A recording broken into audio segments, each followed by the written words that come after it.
Assalamualaikum warahmatullahi wabarakatuh. Perkenalkan, nama saya Nintina Apriani Dewi, kelas E5 Manajemen. Saya mahasiswa dari STI STMB Bandung. Di sini saya akan mempresentasikan mengenai rangkuman materi komunikasi bisnis. Pertama, ada korespondensi. Korespondensi itu merupakan salah satu bentuk komunikasi verbal yang digunakan untuk menyampaikan pesan-pesan bisnis maupun non-bisnis kepada pihak lain. Umumnya, korespondensi berkaitan dengan suatu proses penyampaian pesan dalam bentuk surat, memo proposal, agenda maupun bentuk laporan. Selanjutnya di sini ada pengertian surat dan surat bisnis. Korespondensi berasal dari kata correspondence dalam bahasa Inggris atau correspondentis dalam bahasa Belanda, yang berarti hubungan yang terjadi antara pihak yang terkait. Hubungan pihak-pihak yang terkait dalam bisnis biasanya bersifat resmi dan dilakukan dengan surat menyurat. Kegiatan surat menyurat disebut korespondensi. Orang yang mengerjakan kegiatan surat menyurat disebut koresponden. Kata surat berasal dari bahasa Arab yaitu surah, yang berarti suatu sarana komunikasi untuk menyampaikan pernyataan atau pikiran secara tertulis kepada orang lain. Orang lain di sini dapat diartikan perorangan, badan usaha, organisasi, atau lembaga. Secara umum, yang dimaksud dengan surat bisnis adalah surat yang digunakan oleh seseorang, lembaga organisasi, atau institusi untuk menyampaikan pesan-pesan bisnis secara tertulis kepada pihak lain. Berdasarkan uraian-uraian di atas, maka dapat disimpulkan bahwa surat adalah sarana komunikasi yang digunakan untuk menyampaikan informasi tertulis oleh suatu pihak kepada pihak lain, baik berkaitan bisnis atau non-bisnis. Sedangkan surat bisnis adalah surat yang digunakan orang atau organisasi kaitannya dengan penyelenggaraan bisnis. Selanjutnya ada fungsi surat bisnis. Yang pertama, surat sebagai wakil atau duta bagi pengirim surat. Dalam kaitannya dengan dunia bisnis, surat bisnis berfungsi sebagai pembawa pesan-pesan kepada pihak lain. Selanjutnya, alat untuk menyampaikan pemberitahuan, permintaan, atau permohonan, buah pikiran atau gagasan yang berkaitan dengan masalah-masalah bisnis. Selanjutnya, alat bukti tertulis atau dokumen tertulis. Misalnya, surat perjanjian jual beli, surat perintah kerja, surat kerjasama, surat bukti tanda terima, dan faktur. Melalui surat-surat bisnis yang dapat dipakai alat bukti historis, seseorang dapat melakukan pengecekan berbagai kegiatan bisnis yang telah dilakukan pada masa yang lalu, sehingga dapat dipakai sebagai bahan untuk memprediksi kegiatan bisnis ke depan. Selanjutnya, alat untuk mengingat. Misalnya, surat-surat bisnis yang diarsipkan. Pada saat dibutuhkan, surat-surat tersebut dapat dilihat atau dicek kembali untuk mengingat berbagai kegiatan yang telah dilakukan di masa lalu atau sebelumnya. Yang selanjutnya, sebagai buku sejarah atau historis. Misalnya, surat-surat izin pendirian usaha, surat kepanitiaan usaha, dan surat penggabungan usaha atau merger. Surat-surat bisnis tersebut menjadi catatan yang sangat berharga sebagai bukti historis dalam dunia bisnis. Selanjutnya, sebagai pedoman kerja, misalnya surat keputusan dan surat perintah atau instruksi. Surat-surat bisnis berfungsi sebagai pedoman atau acuan dalam melaksanakan suatu kegiatan bisnis. Selanjutnya, sebagai media promosi bagi pengirim surat. Dalam perkembangannya, surat bisnis juga dapat digunakan oleh si pengirim surat untuk mempromosikan perusahaan, termasuk produk-produk yang dihasilkan atau termasuk jasa kepada pihak lain, baik perseorangan maupun lembaga atau organisasi. Di sini ada pengelompokan surat. Yang pertama yaitu pengelompokan surat menurut wujudnya. Terdiri dari surat bersampul, kartu pos, warkat pos, telegram atau telex, memorandum atau memo, dan nota, surat tanda bukti. Yang kedua, pengelompokan surat menurut pemakaiannya, terdiri dari surat pribadi, surat dinas, surat bisnis, dan surat sosial. Yang ketiga, pengelompokan surat menurut banyaknya jumlah atau sasaran yang dituju, terdiri dari surat biasa, surat edaran, surat pengumuman. Dan yang keempat, pengelompokan surat menurut sifatnya, terdiri dari surat biasa, surat konfidensial atau terbatas, dan surat rahasia. Yang kelima, pengelompokan surat menurut urgensi penyelesaiannya, terdiri dari surat biasa, surat segera, dan surat kilat. Dan yang terakhir, yaitu pengelompokan surat menurut isi dan maksudnya, terdiri dari surat pesanan produk, surat keterangan, surat pemberitahuan, surat permintaan informasi, dan surat perintah kerja. Lalu, ada bagian surat dan bentuk surat. Yang pertama yaitu kepala surat atau kop surat. Kepala surat atau kop surat merupakan ciri khas suatu lembaga, organisasi bisnis, badan, instansi yang mencakup antara lain nama instansi atau organisasi, alamat lengkap, nomor telepon, nomor faxmile, nomor kontak pos, alamat situs web, dan email, serta logo atau lambang instansi tersebut. Dalam perkembangannya, penulisan kop surat dalam dunia bisnis modern sangatlah variatif. Ada yang menggunakan pola rata kiri, tengah, atau kanan. Yang kedua ada tanggal surat. Tanggal surat ini berfungsi untuk memberitahukan kepada penerima surat kapan surat itu ditulis. Selanjutnya, ada nomor, lampiran, dan perihal. Kata nomor, lampiran, dan hal ditulis diawali huruf kapital dan diikuti dengan titik dua yang ditulis secara berurutan ke bawah. Penulisan kata lampiran hanya diperlukan apabila ada berkas yang dilampirkan dalam surat tersebut. Namun, apabila memang tidak ada yang perlu dilampirkan, kata lampiran tidak perlu ditulis. Selanjutnya ada alamat tujuan. Dalam penulisan nama seseorang yang akan dituju, hendaklah memperhatikan betul-betul mengenai kebiasaan memanggil nama yang bersangkutan, termasuk di dalamnya penggunaan kata sapaan seperti bapak, ibu, saudara, maupun gelar akademik atau gelar kehormatan. Tulislah nama dan alamat yang dituju, serta kata sapaan dan gelar akademis maupun non-akademis secara benar ejaannya. Selanjutnya ada salam pembuka, merupakan salam penghormatan yang dilakukan oleh pengirim surat atau pesan kepada pihak lain sebelum menyampaikan maksud dan tujuan penulisan surat. Dan yang selanjutnya ada paragraf pembuka. Dalam paragraf pembuka, pengirim surat berkeinginan untuk mengantarkan isi surat yang ingin disampaikan kepada pihak lain, baik yang berisi pemberitahuan, pertanyaan, pernyataan, atau permintaan. Lalu ada paragraf isi. Dalam paragraf isi perlu dikemukakan apa yang sebenarnya ingin disampaikan kepada si penerima surat. Namun yang terpenting lagi adalah isi surat hendaknya disampaikan secara singkat, lugas, dan jelas. Dan yang selanjutnya yaitu ada paragraf penutup. Paragraf penutup merupakan kesimpulan dan kunci isi surat. Di samping itu, paragraf penutup dapat juga mengandung suatu harapan pengirim surat maupun ucapan terima kasih kepada penerima surat. Selanjutnya ada salam penutup. Surat yang baik memerlukan salam penutup sebagai suatu ungkapan sikap respek atau hormat, sopan atau etika berkirim surat. Selanjutnya ada tanda tangan. Surat dinas dan surat bisnis dianggap sah jika ditandatangani oleh pejabat yang berwenang, yaitu pimpinan suatu instansi, lembaga, atau organisasi. Setelah surat ditandatangani, nama pengirim dan jabatan perlu juga dicantumkan dalam surat tersebut. Selanjutnya ada nama jelas penanda tangan. Dalam kaitannya dengan penulisan nama pengirim surat, perlu diperhatikan hal-hal sebagai berikut. Yang pertama, penulisan nama pengirim tidak perlu menggunakan huruf kapital seluruhnya, tetapi menggunakan huruf kapital pada setiap unsur. Yang kedua, nama tidak perlu ditulis di dalam kurung, tidak perlu bergaris bawah, dan tidak perlu diakhiri dengan tanda titik. Yang ketiga, nama jabatan dapat dicantumkan di bawah nama pengirim. Selanjutnya ada tembusan. Kata tembusan ditulis huruf awal kapital, diletakkan di sebelah kiri pada bagian kaki surat, lurus dengan bagian nomor dan hal, serta jajar dengan nama pengirim surat. Kata sambutan diikuti tanda titik 2 tanpa digaris bawahi. Bagian ini hanya dicantumkan jika surat itu memerlukan tembusan untuk beberapa instansi atau pihak lain yang ada kaitannya dengan surat tersebut. Dan yang terakhir ada inisial, yang disebut juga sandi, merupakan tanda pengenal bagi petugas yang membuat konsep dan yang mengetik surat tersebut. Inisial berguna untuk mengetahui siapa pengonsep dan pengetik surat, sehingga jika terjadi kesalahan dalam pengetikan surat tersebut, pengonsep dan pengetik surat tersebut dapat dihubungi dengan mudah. Bahasa surat. Melalui penggunaan bahasa tulis yang dituangkan dalam sebuah surat, bagaimana alur pemikiran seseorang secara langsung dapat dipahami, termasuk sejauh mana respek pengirim surat kepada pihak lain. Untuk surat resmi, surat dinas, hendaknya gunakan bahasa baku yang sesuai dengan ejaan. Format lipatan surat dan amplop. Ada beberapa bentuk lipatan surat yang lazim digunakan dalam dunia korespondensi bisnis. Antara lain, yang pertama lipatan baku atau standard fold, ada lipatan setengah baku atau semi standard fold, ada lipatan akordion atau accordion fold, ada lipatan setengah akordion atau semi accordion fold, lalu ada lipatan tunggal atau single fold, ada lipatan ganda atau paralel atau double fold, ada lipatan model Prancis atau French fold, dan lipatan model baron atau baronial fold. Selanjutnya ada aneka bentuk amplop. Yang pertama yaitu berdasarkan wujudnya, yaitu amplop biasa, amplop berjendela. Yang kedua berdasarkan ukurannya, yaitu amplop resmi, amplop kartu, amplop bisnis, amplop pendek, amplop panjang, amplop besar.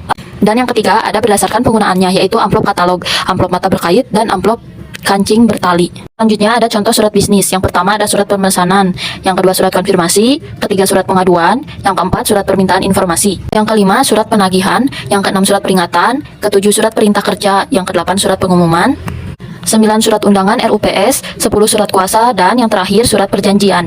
Selanjutnya surat lamaran kerja. Surat lamaran kerja adalah surat yang digunakan oleh seseorang untuk melamar kerja pada suatu organisasi yang membutuhkan karyawan atau pimpinan pada bidang tertentu. Pendekatan yang dapat digunakan dalam membuat surat lamaran kerja adalah pendekatan attention, interest, desire, and action atau disingkat AIDA. Yang pertama yaitu attention. Pelamar kerja harus dapat meyakinkan pihak organisasi atau lembaga pencari kerja bahwa pelamar kerja memiliki sesuatu yang bermanfaat, atau dapat memiliki sesuatu yang bermanfaat, atau dapat menumbuhkan rasa tertarik bagi lembaga atau pembaca tersebut. Yang kedua yaitu ada interest. Pelamar kerja harus dapat menarik perhatian pembaca dengan menjelaskan relevansi pesan-pesan yang disampaikan dan menegaskan bahwa kualifikasi yang dibutuhkan lembaga atau organisasi perusahaan tersebut relevan dengan kemampuan yang dimiliki pelamar kerja. Selanjutnya ada desire. Pelamar kerja harus bisa menumbuhkan hasrat pembaca untuk mengetahui lebih jauh apa yang sudah dituliskan dalam surat tersebut dan dapat meyakinkan pembaca melalui bukti-bukti pendukung yang relevan dengan posisi yang dikehendaki. Dan yang terakhir ada action. Pelamar kerja harus bisa memberikan saran kepada pembaca untuk mengambil suatu tindakan tertentu berkaitan dengan harapan atau keinginannya dalam menulis surat tersebut. Di sini ada pengorganisasian surat lamaran kerja. Yang pertama pada paragraf pembuka terdiri dari rangkuman, nama, sumber publikasi, pertanyaan, dan cuplikan berita. Yang kedua paragraf pertengahan terdiri dari pendidikan, pengalaman kerja, sikap, minat, aktivitas, dan kualitas. Dan yang terakhir itu ada paragraf penutup. Paragraf terakhir dari surat lamaran kerja pada umumnya berisi suatu harapan tindakan atau action. Lalu ada hal-hal yang perlu diperhatikan dalam surat lamaran kerja. Yang pertama, dalam menulis surat lamaran kerja sebaiknya menggunakan kata-kata yang sopan dan sederhana dan juga ringkas. Isi surat lamaran kerja pelamar dan keyakinannya bahwa bidang atau posisi pekerjaan yang dilamar sesuai dengan kemampuan, tingkat pendidikan, dan cita-cita pelamar.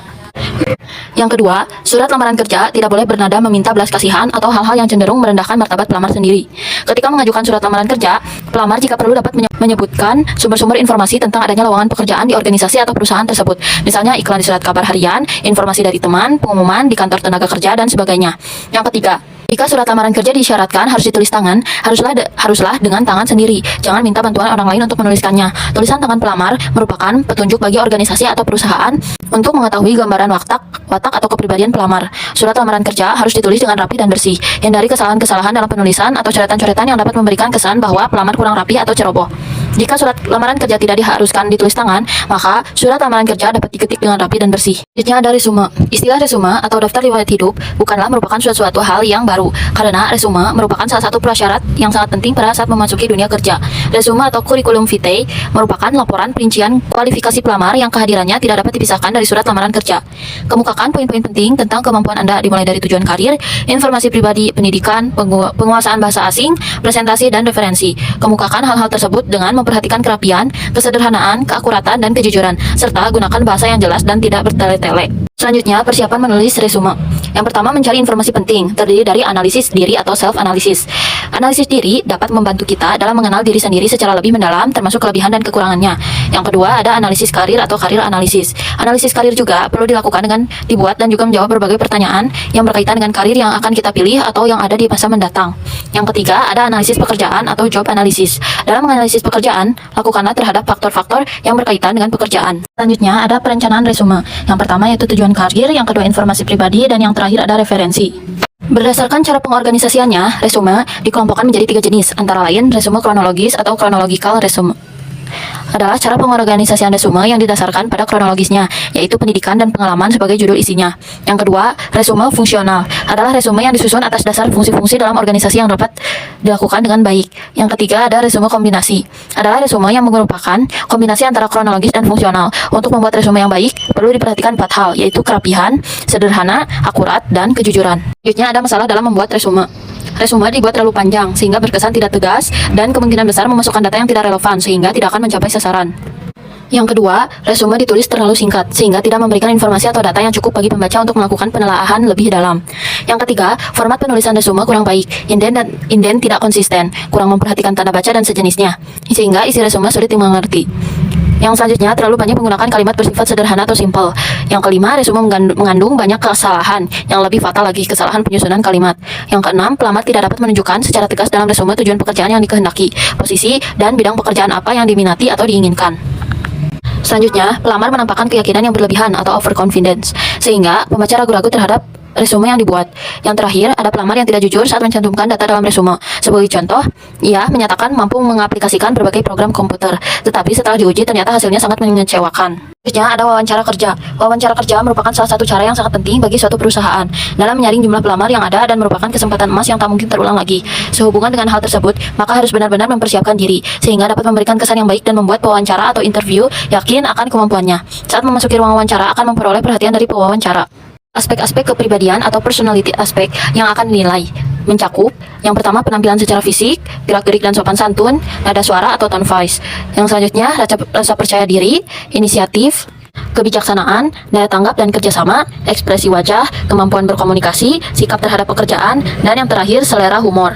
Lalu, wawancara kerja biasanya dilakukan melalui beberapa tahapan, tergantung dari lembaga atau organisasi perusahaan yang membutuhkan.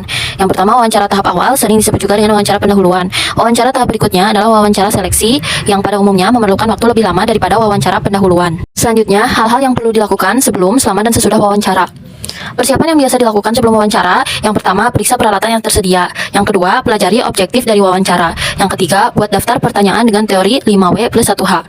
Yang keempat, buatlah skala prioritas. Yang selanjutnya, hal-hal yang harus diperhatikan selama wawancara. Yang pertama, datanglah dengan tepat waktu, bukalah sesi wawancara dengan cara yang tepat, perhatikan kata kunci yang diucapkan narasumber. Dan yang terakhir, hal-hal yang perlu diperhatikan setelah wawancara. Yang pertama, pastikan kebenaran data yang telah dicatat. Yang kedua, antisipasi hal-hal yang tidak diinginkan. Yang ketiga, akhiri wawancara dengan apresiasi yang baik. Selanjutnya di sini ada laporan dan proposal bisnis. Pengertian laporan menurut Himstreet et al. Laporan adalah pesan yang disampaikan secara sistematis dan objektif yang digunakan untuk menyampaikan informasi dari suatu bagian organisasi kepada bagian lain atau lembaga lain untuk membantu pengambilan keputusan atau memecahkan persoalan. Karakteristik laporan.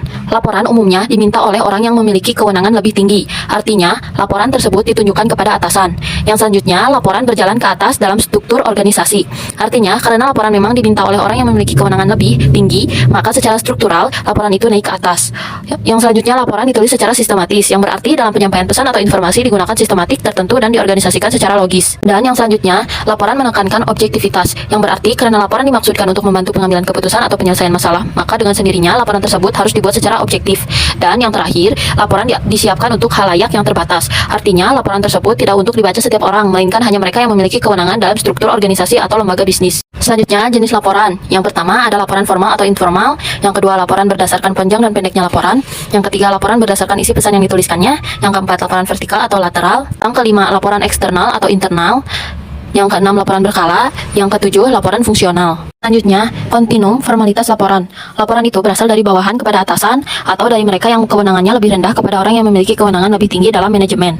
Dan arus penyampaian laporan kebanyakan bersifat vertikal. Format laporan. Yang pertama, apa yang ingin dilaporkan. Yang kedua, urutan laporan bersifat langsung atau tidak langsung. Yang ketiga, mengikuti urutan-urutan logis atau topik. Ketika kita hendak mengambil salah satu bahan pertimbangan yang 3 butir tadi, kita akan menghadapi 3 permasalahan, yaitu informasi apa yang harus dituliskan dan tidak dituliskan. Haruskah semua materi yang diperoleh dimasukkan ke dalam laporan atau mengeliminasi beberapa data? Selanjutnya, pendekatan psikologis. Apakah yang terbaik untuk pembaca tertentu dari laporan kita? Haruskah kita menggunakan urutan laporan langsung yang mengarah pada gagasan utama atau rangkuman temuan-temuan penting, kesimpulan dan rekomendasi, ataukah menggunakan urutan tidak langsung yang berurut dari fakta yang secara bertahap masuk ke dalam gagasan utama? Dan yang terakhir, metode subbagian. Metode pembagian mana yang akan memungkinkan materi kita menjadi jelas dan meyakinkan pembaca laporan. Haruskah kita mengorganisasikan berdasarkan topik dengan menggunakan urutan kejadian, kepentingan, kronologi, lokasi, hubungan antar ruang atau kategori, atau haruskah kita mengorganisasikan gagasan berdasarkan logika argumentasi? Lalu, mengorganisasi laporan. Yang pertama ada pendahuluan, isi, rangkuman kesimpulan dan rekomendasi, dan yang terakhir ada catatan. Ya, di sini ada presentasi bisnis. Tujuan presentasi bisnis. Yang pertama, menginformasikan pesan-pesan bisnis kepada audiens, menghibur audiens, menyentuh emosi audiens, dan yang terakhir memotivasi audiens untuk bertindak sesuatu. Selanjutnya, persiapan presentasi bisnis. Yang pertama ada penguasaan terhadap topik atau materi yang akan dipresentasikan. Yang kedua, penguasaan berbagai alat bantu presentasi dengan baik. Yang ketiga, menganalisis audiens, dan yang keempat, menganalisis berbagai lingkungan lokasi atau tempat untuk presentasi. Selanjutnya, alat bantu presentasi bisnis. Yang pertama yaitu ada papan tulis hitam dan putih. Selanjutnya, flip charts. Yang selanjutnya, transparansi OHP. Lalu ada slide tahun 1980-an. Ada papan tulis elektronik, video kaset recorder atau perekam kaset video. Selanjutnya ada panel liquid crystal display. Dan yang terakhir ada proyektor LCD. Selanjutnya ada negosiasi bisnis. Pengertian negosiasi. Menurut Hartman, menegaskan bahwa negosiasi merupakan suatu proses komunikasi antara dua pihak yang masing-masing mempunyai tujuan dan sudut pandang mereka sendiri, yang berusaha mencapai kesepakatan dan memuaskan kedua belah pihak mengenai masalah yang sama. Pengertian ini merupakan pengertian negosiasi yang sesuai atau cocok diterapkan, baik dalam dunia bisnis maupun non-bisnis. Selanjutnya, menurut Oliver, negosiasi adalah sebuah transaksi di mana kedua belah pihak mempunyai hak atas hasil akhir. Hal ini memerlukan persetujuan kedua belah pihak, sehingga terjadi proses saling memberi dan menerima sesuatu untuk mencapai suatu kesepakatan bersama. Yang ketiga, menurut Casey, negosiasi adalah proses di mana paling sedikit ada dua pihak persepsi, kebutuhan, dan motivasi yang berbeda mencoba untuk bersepakat tentang suatu hal demi kepentingan bersama. Berdasarkan ketiga pengertian negosiasi tersebut, dapat dikemukakan bahwa suatu proses negosiasi selalu melibatkan dua orang atau lebih saling berinteraksi, mencari suatu kesepakatan kedua belah pihak, dan mencapai tujuan yang dikehendaki bersama kedua belah pihak yang terlibat dalam negosiasi. Salah satu tujuan orang bernegosiasi adalah menemukan suatu kesepakatan kedua belah pihak secara adil dan dapat memenuhi harapan atau keinginan kedua belah pihak. Dengan kata lain, hasil dari sebuah negosiasi adalah adanya suatu kesepakatan yang memberikan keuntungan bagi kedua belah pihak. Dalam hal ini, tidak ada satupun pihak yang merasa dikalahkan atau dirugikan akibat adanya kesepakatan dalam negosiasi. Proses negosiasi. Yang pertama yaitu ada persiapan. Merupakan tahapan yang berkaitan dengan pengumpulan informasi secukupnya dan penentu tim negosiasi yang sebaik-baiknya yang akan diikutsertakan dalam proses negosiasi. Yang kedua ada kontak pertama, merupakan tahap pertemuan secara langsung antara kedua belah pihak yang terlibat dalam proses negosiasi. Yang selanjutnya ada konfrontasi, merupakan tahapan saling berargumentasi terhadap segala sesuatu yang akan dinegosiasikan. Yang selanjutnya ada konsiliasi, merupakan tahapan untuk saling melakukan proses tawar-menawar. Yang selanjutnya ada solusi, merupakan tahapan di mana kedua belah pihak mulai saling menerima dan memberi. Yang terakhir, pasca negosiasi, merupakan tahapan untuk melakukan konsolidasi bagi kedua belah pihak. Selanjutnya yaitu tipe negosiator menurut Casey. Yang pertama yaitu negosiator curang.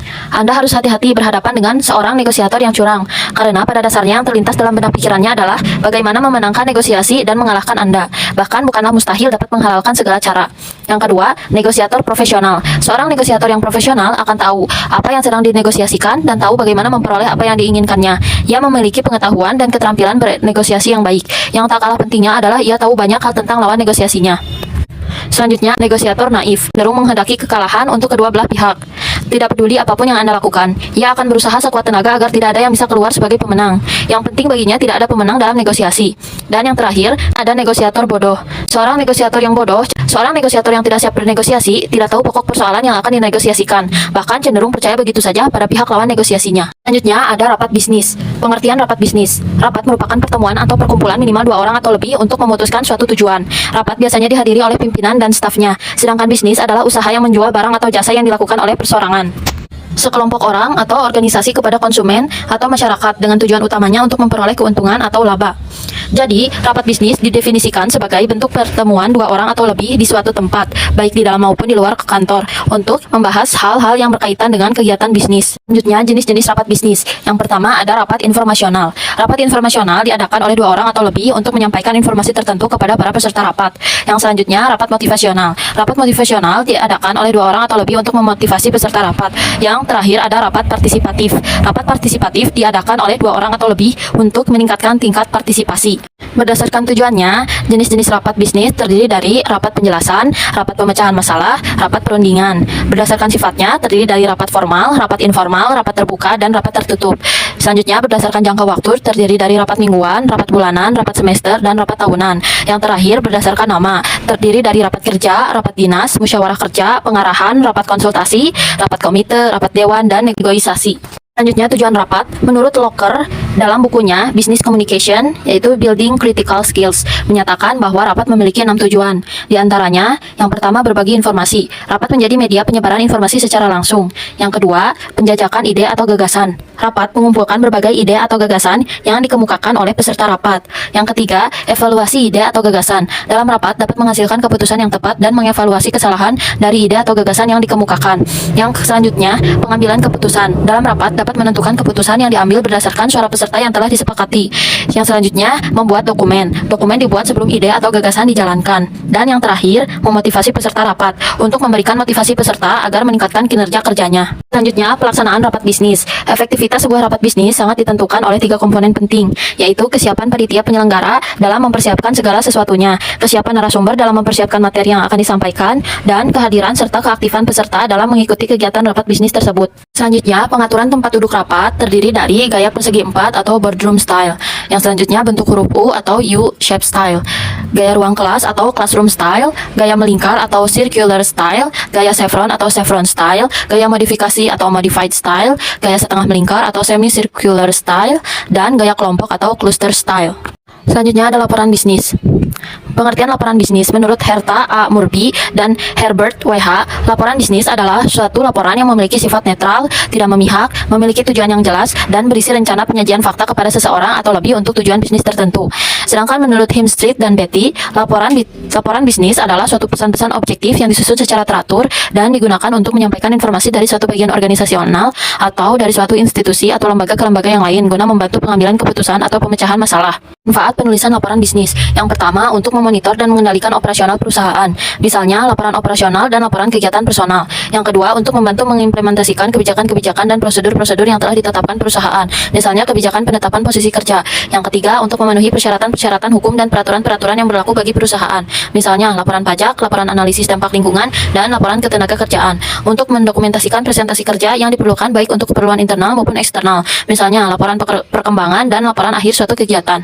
Yang kelima, untuk menganalisis informasi dan memberikan bimbingan bagi pengambilan keputusan-keputusan atas isu-isu tertentu, misalnya laporan penelitian atau riset. Dan yang terakhir, untuk memperoleh sumber pendanaan atau membuka bisnis baru, misalnya proposal penjualan. Selanjutnya, penggolongan laporan bisnis. Menurut fungsinya, ada laporan perkembangan, laporan semester, laporan triwulan. Menurut formalitasnya, ada laporan formal atau non-formal. Menurut subjeknya, ada laporan akuntansi, laporan periklanan, laporan pemasaran, laporan produksi, dan laporan personalia. Menurut keasliannya ada laporan otoritas, laporan sukarela, laporan swasta, dan laporan publik. Menurut frekuensinya ada laporan berkala atau khusus. Menurut kegiatan proyek ada laporan pendahuluan, laporan perkembangan, dan laporan akhir. Menurut jenisnya ada laporan singkat atau informal dan laporan formal atau laporan panjang. Menurut pelaksanaan pertemuan ada laporan agenda, resolusi, notulen, dan laporan pertemuan. Persiapan penulisan laporan bisnis. Yang pertama ada perencanaan, yang kedua pertimbangkan siapa yang akan menerima laporan, selanjutnya tentukan ide atau gagasan, yang selanjutnya mengumpulkan bahan yang diperlukan, selanjutnya menganalisis dan menafsirkan data, mengorganisasi data dan mempersiapkan kerangka akhir, dan yang terakhir tidak ada hasil atau tindak lanjut. Bagian pokok laporan bisnis. Yang pertama ada pendahuluan, terdiri dari pemberi kuasa, layout atau rencana presentasi, masalah, maksud penulisan, ruang lingkup, metodologi, sumber-sumber primer atau sekunder, latar belakang, definisi istilah, keterbatasan, dan yang terakhir rekomendasi. Yang kedua isi, membahas dan mengembangkan hal-hal penting secara rinci. Penulisan laporan bisnis yang baik harus mencakup temuan fakta yang penting dan relevan. Yang ketiga ada penutup. Bagian penutup berfungsi untuk merangkum laporan secara menyeluruh, mengambil kesimpulan atau memberikan rekomendasi. Bagian penutup sendiri diberi judul rencana tindakan atau proposisi. Terdiri dari rangkuman, kesimpulan, rekomendasi, rencana tindakan, dan proposisi. Selanjutnya, organisasi tubuh laporan bisnis. Yang pertama cara deduktif, yaitu menggambarkan laporan dari belakang ke depan atau menjelaskan ide pokok atau rekomendasi terlebih dahulu sebelum hal-hal rinci dijelaskan. Yang kedua, cara induktif, yaitu menjelaskan fakta-fakta yang ada sebelum ide-ide pokok, kesimpulan, atau rekomendasi dikemukakan. Selanjutnya, penulisan laporan singkat. Karakteristik laporan singkat. Kebanyakan laporan singkat hanya mencakup materi pendukung yang relatif sedikit bagi pencapaian komunikasi yang efektif. Laporan singkat itu sendiri dapat berbentuk memo ataupun surat yang terdiri atas 1 atau 2 halaman secara umum. Laporan singkat dalam dunia bisnis jarang dilengkapi dengan preliminary parts seperti lembar halaman judul, surat pengantar, daftar isi, dan rangkuman atau abstrak, karena hanya terdiri atas 1 atau 2 halaman saja. Oleh karena itu, laporan singkat lebih menekankan pada tubuh suatu laporan yang mencakup pembuka, hasil temuan, bahasan, dan bagian penutup. Perencanaan laporan singkat. Yang pertama yaitu pre-printed. Bentuk sebelum dicetak pada dasarnya digunakan untuk mengisi laporan yang kosong. Kebanyakan laporan pre-printed relatif pendek, sekitar 5 atau kurang dari 5 halaman, dan berkaitan dengan informasi rutin. Contohnya adalah laporan otoritas. Yang kedua, surat. Format surat dapat digunakan untuk laporan yang jumlah halamannya 5 atau kurang dan ditujukan kepada pihak luar organisasi. Laporan tersebut mencakup semua bagian surat dan dilengkapi dengan judul, catatan kaki, tabel, dan gambar. Yang selanjutnya ada memo. Format yang paling umum untuk laporan singkat yang digunakan untuk kepentingan pihak intern atau suatu organisasi. Memo mencakup beberapa hal berikut seperti tanggal, kepada, dari, dan subjek. Dan selanjutnya ada manuskrip. Laporan ini terdiri atas beberapa halaman sampai ratusan halaman yang memerlukan pendekatan formal. Karena panjangnya, format manuskrip memerlukan lebih banyak komponen baik sebelum teks maupun setelah teks. Selanjutnya, pengorganisasian laporan singkat terdiri dari laporan informasional, yaitu laporan periodik atau berkala, laporan aktivitas personal atau individu. Yang kedua, laporan analitikal, terdiri dari laporan justifikasi, ulasan bisnis baru di luar klien, laporan troubleshooting. Selanjutnya ada penulisan laporan formal. Laporan panjang sering disebut dengan laporan formal atau formal report. Secara umum, jumlah halaman laporan formal lebih banyak daripada jumlah halaman laporan singkat.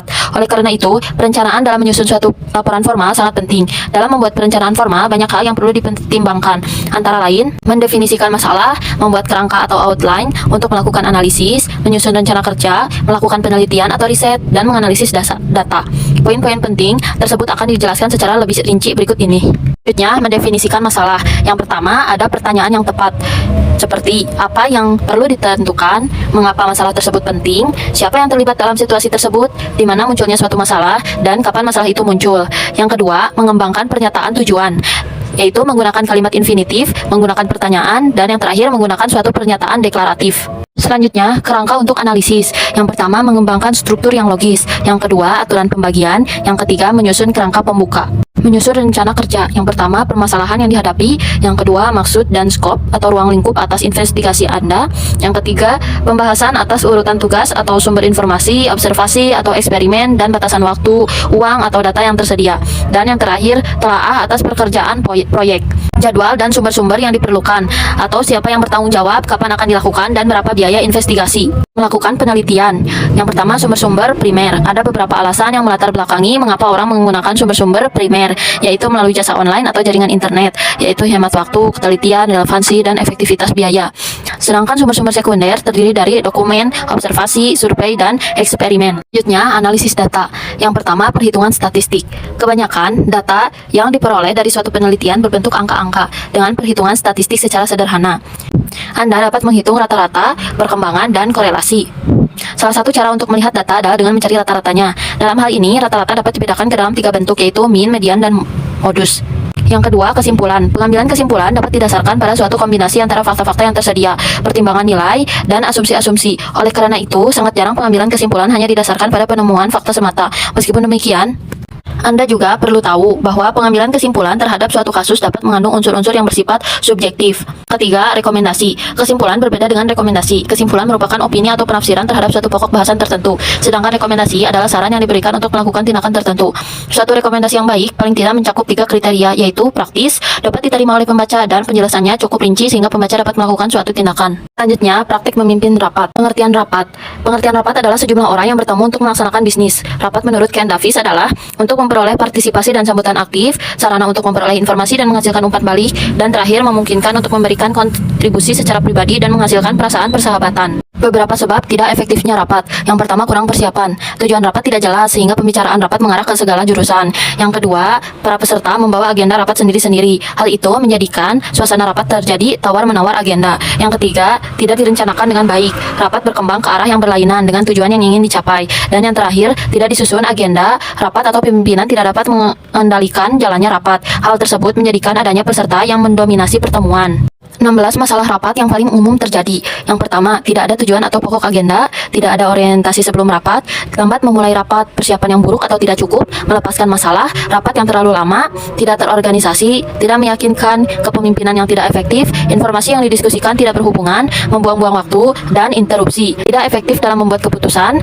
para individu mendominasi diskusi, diskusi bertele-tele, berlebihan dan menyimpang, tidak ada hasil atau tindak lanjut. Selanjutnya, 2 komponen biaya rapat kerja. Yang pertama, biaya finansial, yakni jam kerja peserta rapat dan biaya overhead. Biaya overhead antara lain biaya pengadaan bahan, biaya pengiriman undangan, biaya hidangan rapat, uang lembur, dan penggunaan listrik ruang rapat. Yang selanjutnya ada resiko. Resiko yang dimaksudkan di sini adalah ketidakjelasan tentang penanggung jawab keputusan yang diambil dalam rapat. Penggolongan jenis rapat. Yang pertama, formal, rapat umum pemegang saham, rapat panitia ad hoc, joint committee meeting, rapat dewan komisaris. Yang kedua, rapat informal, terdiri dari rapat untuk memberikan informasi, rapat staf, rapat laporan perkembangan, brainstorming meeting, rapat untuk memecahkan masalah. Selanjutnya, beberapa hal yang perlu diperhatikan dalam merencanakan rapat. Yang pertama, penjelasan tujuan, pengembangan agenda, pengaturan diskusi, pengalokasian waktu, persiapan lembar bahasan, penyusunan ruangan, penyiagaan anggota yang akan melapor, dan konsumsi untuk rapat. Selanjutnya, pemimpin rapat. Yang pertama, pimpinan yang bersifat otoriter. Pemimpin bertipe ini biasanya memiliki sikap menganggap kemampuan peserta terbatas. Untuk melakukan tugas diperlukan pengawasan dan bimbingan ketat. Lalu, biasanya mendominasi diskusi rapat dan enggan mendengar pendapat peserta yang berbeda, serta cepat mengambil keputusan yang dianggap paling tepat. Pimpinan jenis ini diperlukan bila perusahaan sedang menghadapi krisis yang memerlukan keputusan cepat dan tepat. Selanjutnya, pimpinan yang bersifat supervisor. Pimpinan dengan tipe ini memiliki beberapa karakter, diantaranya lebih fleksibel daripada otoriter.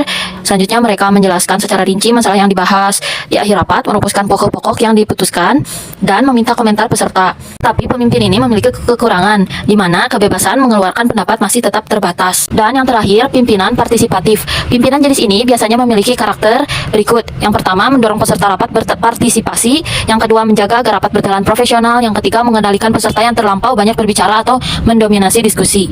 Komunikasi dengan teknologi informasi. Teknologi informasi dapat didefinisikan sebagai teknologi yang melibatkan pengembangan, perawatan, dan penggunaan sistem komputer, perangkat lunak, dan jaringan untuk memproses dan mendistribusikan data.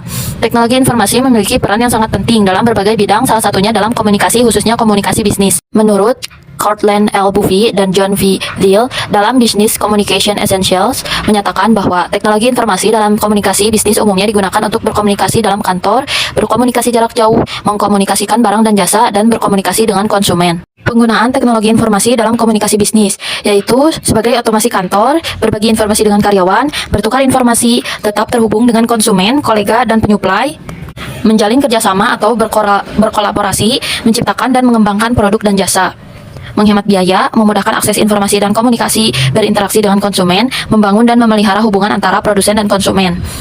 Sebagai pemasaran, mengelola inventaris, manajemen data, sebagai sistem informasi manajemen, sebagai keuntungan kompetitif, perbaikan proses, dan dapat menghemat waktu.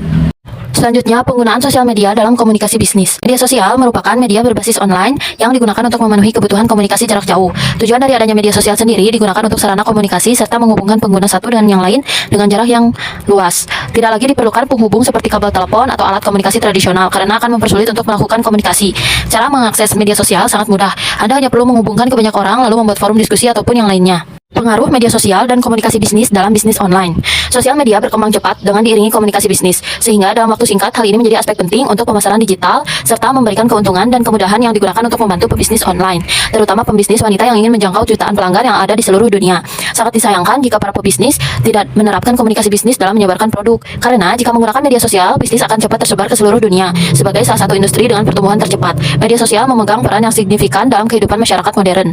Selanjutnya, dampak media sosial dan komunikasi bisnis dalam bisnis online. Yang pertama, sosial media dan komunikasi bisnis meningkatkan kesadaran. Yang kedua, sosial media berbasis komunikasi bisnis membantu untuk menjalani komunikasi yang mudah dengan para pelanggan. Yang ketiga, sosial media lebih menghemat biaya. Jadi, dapat disimpulkan bahwa media sosial mempunyai pengaruh yang kuat dalam perkembangan bisnis online. Dengan menggunakan media sosial yang berbasis komunikasi, bisnis dapat memiliki target yang jelas sehingga akan mudah mengarahkan kemana produk akan dipasarkan, jadi akan lebih fokus terhadap kebutuhan para customer. Sekian penjelasan dari saya, mohon maaf apabila banyak kesalahan. Wassalamualaikum warahmatullahi wabarakatuh.